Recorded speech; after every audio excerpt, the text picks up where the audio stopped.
Est-ce que vous avez déjà entendu parler du groupe Castel? Cette multinationale française est accusée de financer des crimes de guerre, d'empoisonner des habitants, de s'accaparer des terres et d'exploiter ses travailleurs. On a cherché à mieux comprendre ses activités. On est sur un système de colonisation voilé. On nous maltraite tellement et ils ont négligé nos requêtes. C'est le pilier historique de la France-Afrique, comme Bolloré et Bouygues, considérés comme plus puissants. Vraiment un système qui est mis en place, c'est pas juste un cas isolé dans un pays autour d'une plantation. Dans les années 50, le groupe Castel a commencé à investir en Afrique dans le marché des boissons.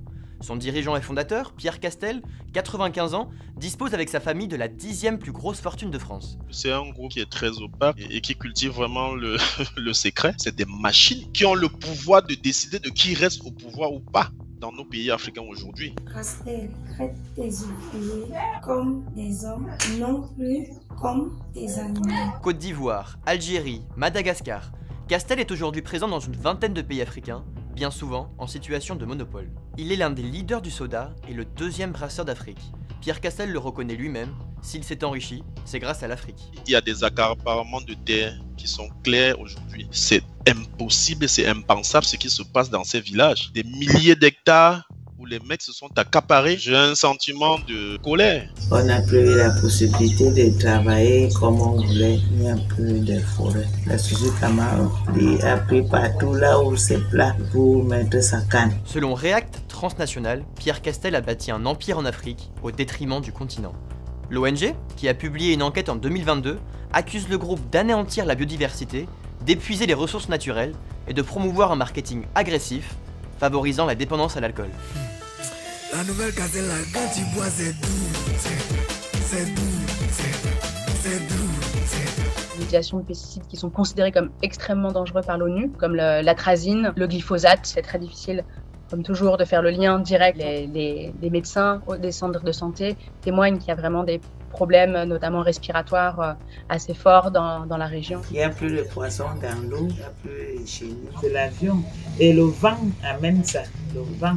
Dans des plantations camerounaises, les enquêteurs ont découvert que la plupart des travailleurs étaient payés 85 € par mois, soit 30% de moins que le salaire moyen. Il y a des contrats de travail illégaux. Ça veut dire que ces mecs sont payés des salaires très précaires. Je ne sais pas si vous comprenez ce que ça signifie. Le gars n'a pas de vie, il n'a pas de plan. Le niveau de vie ne te permet pas de vivre. Ça, c'est comme on nous insulte ou quoi. La société n'a pas lancé le projet de développement dans notre village. On n'a pas de route. On n'a pas d'électricité, ni le réseau de téléphone. L'industriel est accusé de brutalité par certains employés. En 2015, au Burkina Faso, il menace de fermer l'usine face à des syndicalistes. L'année suivante, en RDC, il licencie une quarantaine de grévistes. En 2022, au Cameroun, 2 militants sont blessés par balle par la police. Ils réclamaient des protections pour éviter les accidents lors du maniement des machettes.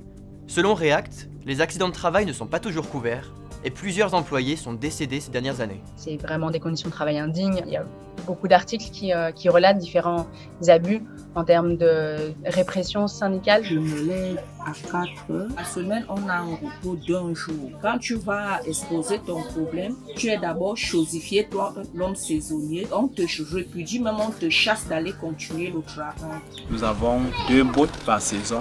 J'ai même déjà réclamé, mais jusque-là, ils m'ont dit de me battre comme je pouvais. En 2021, le nom de la multinationale est mentionné dans les Pandora Papers. Selon plusieurs experts, elle éviterait de payer des impôts en France et en Afrique. Le magazine Challenge décrit ainsi Pierre Castel comme le plus riche des exilés fiscaux français, tandis que lui explique avoir quitté la France en 81 par peur des socialistes. Un tas de holdings qui sont plutôt basés dans des paradis fiscaux, que ce soit Singapour, Gibraltar ou Malte. En 2013, en Centrafrique, l'entreprise est soupçonnée d'avoir financé des milices armées, pourtant accusées de massacre, pour protéger ses usines. Le parquet national antiterroriste vient d'ouvrir une enquête pour complicité de crimes de guerre et de crimes contre l'humanité. Le groupe a évoqué une dénonciation calomnieuse et une tentative de déstabilisation de la part de témoins anonymes. La plupart des multinationales françaises n'ont pas de compte à rendre, très peu. Et le cadre réglementaire est très peu contraignant. Pour maintenir ses activités, le groupe entretient des relations étroites avec des politiques tant français qu'africains.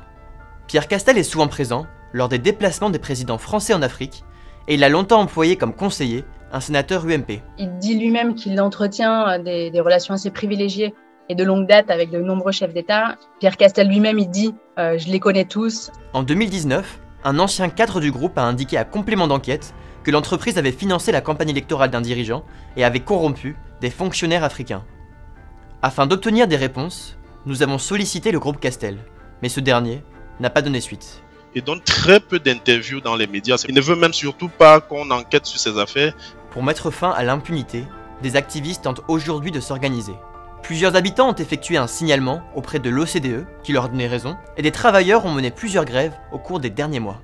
Les experts demandent aux pays africains de renforcer les contrôles, à la France d'être plus vigilante avec ses entreprises, et à Castel de respecter les engagements exposés sur son site. Reste à savoir si ces demandes seront entendues.